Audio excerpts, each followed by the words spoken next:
दोस्तों बिहार में बीपीएससी के द्वारा 1024 पदों पे एक बहुत ही शानदार जो है भर्ती निकाल दी गई है और अधिकारी वाली ये बहाली है। इसका डिटेल नोटिफिकेशन आ चुका है। आप यहाँ पे देख सकते हैं कुल 1024 पदों पे जो है ये बहाली जो है बिहार के बीपीएससी के द्वारा निकाला गया है और सैलरी लेवल बहुत ही जबरदस्त है। अलग अलग विभाग वाइज आपको बहाली देखने को मिलेगा। जैसे आप यहाँ पे देख सकते हैं विभाग का नाम पथ निर्माण विभाग, भवन निर्माण विभाग, ग्रामीण कार्य विभाग, इसके अलावा जल संसाधन विभाग, लघु जल संसाधन विभाग, इस प्रकार के तमाम पदों पे जो है आपको बहाली देखने को मिलेगा। और इसमें देखेंगे तो अलग अलग जो है 3 प्रकार के पद हैं। एक है असैनिक और एक है यांत्रिक और एक विद्युत। यानी फ्रेंड्स आपका सिविल, मैकेनिकल और इलेक्ट्रिकल से जो है बहाली निकाली गई है। असिस्टेंट इंजीनियरिंग एई की बहाली है। जी दोस्तों, एई अगर आपने जो है इन सब स्ट्रीम से, जैसे कि अगर आपने जो सिविल से या मैकेनिकल से या इलेक्ट्रिकल से अगर आपने जो है बीटेक किया हुआ है तो आप इस भर्ती के लिए अप्लाई कर सकते हैं। इसका जो है ऑनलाइन आवेदन जो है 30 अप्रैल से स्टार्ट हो रहा है। 30 अप्रैल को एक प्रॉपर हम वीडियो भी लेकर आएंगे कि कैसे आपको फॉर्म को अप्लाई करना है। स्टेप बाय स्टेप मैं आपको एक लाइव फॉर्म फिल करके बता दूंगा।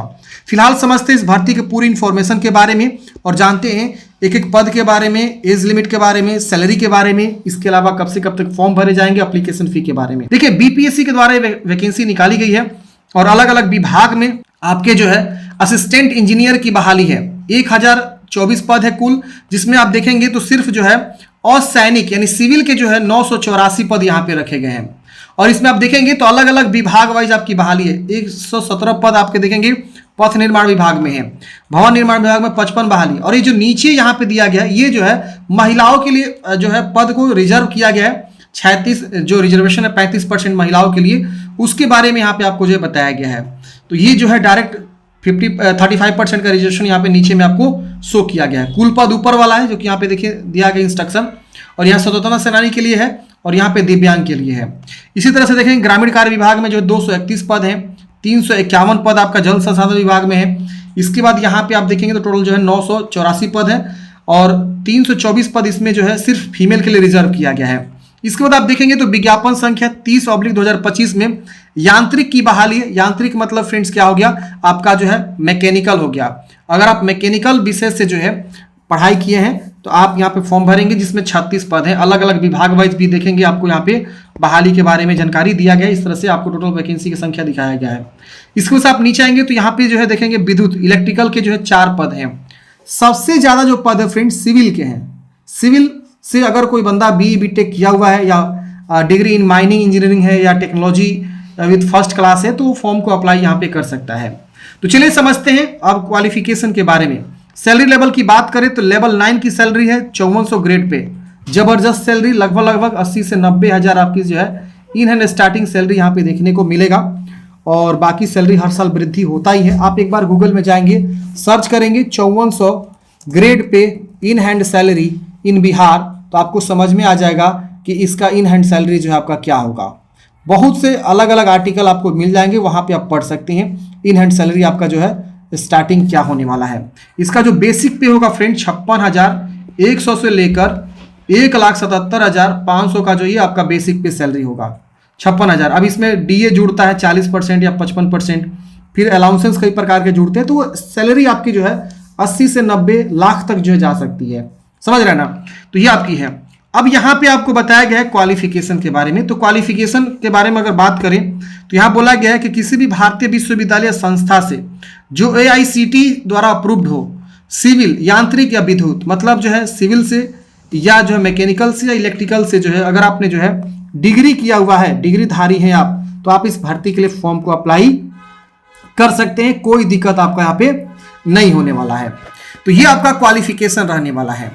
अब यहाँ पे आप देखेंगे कुछ टिप्पणी वगैरह भी बताएगा, आप यहाँ पढ़ना चाहते हैं तो पढ़ सकते हैं। इसके अलावा प्रशिक्षित प्रशिक्षु के लिए भी यहाँ पे कुछ जानकारी दिया, आप यहाँ पे पढ़ सकते हैं। बात करते हैं उम्र सीमा के बारे में, तो न्यूनतम उम्र सीमा आपका 21 वर्ष कंप्लीट हो जाना चाहिए। 1 अगस्त 2024 को आपका उम्र सीमा की गणना किया जा रहा है। यहाँ पे बात करते हैं अलग अलग पद वाइज और विभाग वाइज, तो यहाँ पे देखेंगे इन दोनों विभाग के लिए आपका अधिकतम उम्र हेतु कट ऑफ डेट जो है 1 अगस्त 2020 रखा गया है। मैक्सिमम एज को यहाँ पे बताया गया है।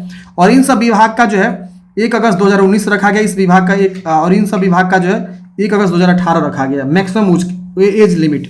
तो मैक्सिमम एज लिमिट में यहाँ पे बताया गया है कि जनरल पुरुष के लिए 37 वर्ष, बीसी ईबीसी वर्ग महिला पुरुष के लिए 40 वर्ष और एससी एसटी महिला पुरुष के लिए 42 वर्ष का उम्र सीमा यहाँ पे अधिकतम रखा गया है। और जो छूट है वो यहाँ पे आपको देख ही सकते हैं, 42 किसी को 40 ऐसे रखा गया है। अदर स्टेट्स अगर आप हैं फॉर्म भरना चाहते हैं तो आपका उम्र यहाँ पे 37 वर्ष रहेगा, भले आप मेल हो या फीमेल हो। बिहार के निवासी को ही यहाँ पे जो है छूट मिलता है रिजर्वेशन का। अब यहाँ पे आप देखेंगे तो बताया कि संविदा के आधार पर पूर्व से नियोजित सहायक अभियंताओं जो कि अधिकतम उम्र सीमा संविदा पर कार्य की गई अवधि का समतुल्य अवधि की छूट दी जाएगी। मतलब जो लोग ऑलरेडी कॉन्ट्रेक्चुअल बेसिस पे काम कर रहे हैं संविदा पे, उनको जो है उम्र सीमा में यहाँ पे छूट के बारे में जानकारी यहाँ पे दिया गया है। इसके बाद यहाँ पे चयन का आधार बोला गया है। तो सबसे पहले बोला गया है कि इसमें जो है आपका निम्नलिखित जो भी पद यहाँ पे हैं उसके लिए एक वस्तुनिष्ठ प्रकार के जो है यहाँ पे आयोजित लिखित परीक्षा प्रतियोगिता परीक्षा के आधार पर आपका जो यहाँ पे किया जाएगा। और जो संविदा के आधार पर कार्य करेंगे उनको जो है अधिमानता की गणना की जाएगी, मतलब उनको जो है कुछ एक्स्ट्रा बोनस मार्क्स भी यहाँ पे दिया जाएगा। लिखित परीक्षा 6 पत्रों की होगी जिसमें 4 पत्र अनिवार्य और 2 पत्र ऐच्छिक होंगे। प्रथम 4 पत्र यथा सामान्य अंग्रेजी, सामान्य हिंदी, सामान्य अध्ययन और सामान्य अभियंत्रण विज्ञान वस्तुनिष्ठ होंगे, जिसमें बोला गया 2 ऐच्छिक पत्र वस्तुनिष्ठ के रूप में होंगे जो सिविल, यांत्रिक और विद्युत के लिए अलग अलग होंगे। और सामान्य अंग्रेजी हिंदी के जो प्रश्न पत्र होंगे वो क्वालिफाइंग होंगे। मतलब यहाँ पे आपके जो है ना 6 पेपर होंगे, ठीक है ना। 6 पेपर में 2 पेपर जो आपका हिंदी अंग्रेजी का होगा वो आपका सिर्फ क्वालिफाई में होगा, हिंदी और इंग्लिश में लिख देता हूँ। और बाकी के जो 4 पेपर होंगे उसमें के आधार पे आपका जो है आगे का जो है यहाँ पे सिलेक्शन किया जाएगा, मेरिट वगैरह निकाला जाएगा, यहाँ पे बताया गया है। अब यहाँ पे आपको बताया गया है कि सभी विज्ञापनों के लिए अनिवार्य पत्र। अब यहाँ पे आप देख सकते हैं सामान्य अंग्रेजी, सामान्य हिंदी, सामान्य अध्ययन और जो आपके विषय वस्तु है विज्ञान अभियंत्रण का, उससे क्वेश्चंस रहेंगे जो कि यहाँ पे 1-1 घंटा सबको दिया जाएगा। सब ऑब्जेक्टिव टाइप के क्वेश्चंस रहेंगे और यहाँ पे 100-100 अंक का रहेगा, ये भी आपका 100-100 अंक का रहने वाला है। और ये दोनों क्वालिफाइंग है और ये 2 आपका जो है क्या होगा, आपका जो है इसके आधार पे आपका मेरिट जो है तैयार किया जाएगा। तो यहाँ पे सब चीज़ दिया गया। फिर ऐच्छिक पत्र भी यहाँ पे बताया गया है। सिविल अभियंत्रण के लिए 1 घंटा और सिविल अभियंत्रण और वस्तुनिष्ठ के लिए 1 घंटा यहाँ पे आपको रहेगा इस एडवर्टाइजमेंट के लिए। मतलब 2-2 फिर से आपका पेपर यहाँ पे रहने वाला है। इस तरह से मतलब एक कैंडिडेट्स को जो है 2 ये मैंडेटरी है, 2 ये मैंडेटरी है, 4 हो गया। और 2 ये मान लीजिए आप सिविल से फॉर्म भरते हैं सपोज, तो सिविल के लिए 4 आपको देना है, फिर ये 2 आपको एक्स्ट्रा आपको यहाँ पे देना है ऐच्छिक पत्र में। तो ये 4 को आपको यहाँ पे ध्यान रखना है। इसी तरह से आप देखेंगे यहाँ पे विज्ञापन संख्या इसके लिए दिया गया है 2, फिर इसके लिए 2 दिया गया है। 1-1 घंटा 100-100 मार्क्स का। इस तरह से आपका जो है 400 अंकों का यहाँ पे जो आपका एग्जाम जो है कंडक्ट करे जा रहे हैं। 3, 4, 5, 6 को यहाँ पे ऐड किया जा रहा है। और ये जो ऊपर का 2 है जिसमें हिंदी अंग्रेजी सिर्फ क्वालिफाइंग इन नेचर है, आपको 30% लाएंगे 100 में तो आप पास हो जाएंगे। बाकी के आगे का जो है आपका प्रश्न पत्र चेक किया जाएगा, ये आपका रहता है। मेधा सूची के बारे में बताया गया, आप यहाँ पे देख सकते हैं। आयोग द्वारा आयोजित लिखित परीक्षा के प्राप्त अंकों के अधिमानता में 75 अंक आपको मिलेंगे और जो संविदा के आधार पर कार्य कर रहे हैं उनके लिए अधिकतम 25 अंक यहाँ पे मिलेंगे, जिसमें 25 अंक के आधार पे टोटल 100 अंकों के आधार पे आपका जो यहाँ पे फाइनल मेरिट लिस्ट यहाँ पे तैयार किया जाएगा। इसके बाद से आरक्षण के बारे में बताया गया कि जो बिहार के स्थायी निवासी हैं उन्हीं को यहाँ पे आरक्षण का लाभ दिया जाएगा, जो अदर स्टेट से उनको आरक्षण का लाभ नहीं मिलेगा। अगर आप SC ST से आते हैं तो फॉर्म भरने के लिए आपको जाति प्रमाण पत्र और निवास प्रमाण पत्र आपको देना होगा। अगर आप BC EBC से आते हैं तो अपना जो है क्रीमी लेयर रहित प्रमाण पत्र अपना जो है बनवा के अपलोड करेंगे। अगर आपके पास नहीं है तो अभी आपके पास समय है, बनवा लीजिए। जो कैंडिडेट्स EWS से आते हैं अपना EWS और निवास वगैरह जो है बनवा के रखेंगे। और BC EBC NCL अपना बनवाएंगे, साथ साथ निवास प्रमाण पत्र भी अपना बनवा के रख लेंगे। इसके बाद यहाँ पे आपको देखेंगे तो कुछ जानकारी दिया गया, इंपोर्टेंट जानकारी, आप एक बार इसे भी अपने स्तर से जरूर पढ़ लीजिएगा। बात करते हैं यहाँ पे आवेदन शुल्क का। देखिए आवेदन शुल्क जो है आपका 750 रुपये लगने वाले सामान्य अभ्यर्थियों के लिए, मतलब जनरल के लिए। और जो बिहार राज्य के SC ST से आते हैं उनको 200 रुपये आवेदन शुल्क है।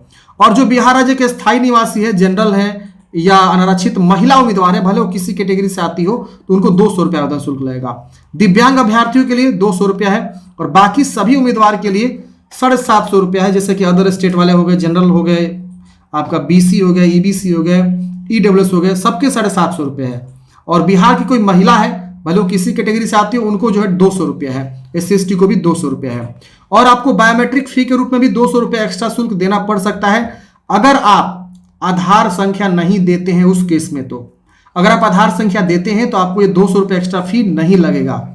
फॉर्म भरते समय पूछा जाता है कि आपके पास आधार कार्ड है, आप यहाँ पे यस करके आधार संख्या देते हैं तो आपका 200 रुपया एक्स्ट्रा फी नहीं लगता है। आवेदन जो है 30 अप्रैल से लेकर 28 मई तक आप जो है फॉर्म को भरेंगे। अब एक अलग से वीडियो ला देंगे कैसे आपको फॉर्म को अप्लाई करना है, स्टेप बाय स्टेप मैं आपको एक लाइव फॉर्म फिल करके बताऊंगा। बीपीएससी जो है ऑनलाइन फॉर्म फिलअप में काफी बड़ा बदलाव किया है, इस बार ओटीआर नियम लागू किया है। तो ओटीआर आपको सबसे पहले करना होगा, जिस प्रकार से यूपीएससी ओटीआर लाता है या यूपी पीसीएस का आता है तो उसमें भी ओटीआर का सिस्टम है। इस बार बिहार भी क्या किया है, ओटीआर सिस्टम लागू कर दिया है। वेबसाइट में जाके देखेंगे तो आपका बहुत ज़्यादा चेंजेस मिलेंगे।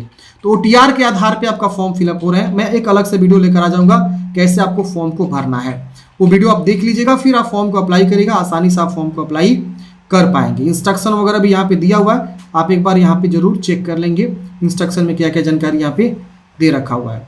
तो ये पूरा नोटिफिकेशन था। आई होप आप लोग समझोगे इस भर्ती के बारे में। आपके मन में कोई भी डाउट्स है, कमेंट बॉक्स से पूछ लीजिएगा फ्रेंड्स। मिलता है किसी नेक्स्ट वीडियो में। जय हिंद, आपका दिन शुभ।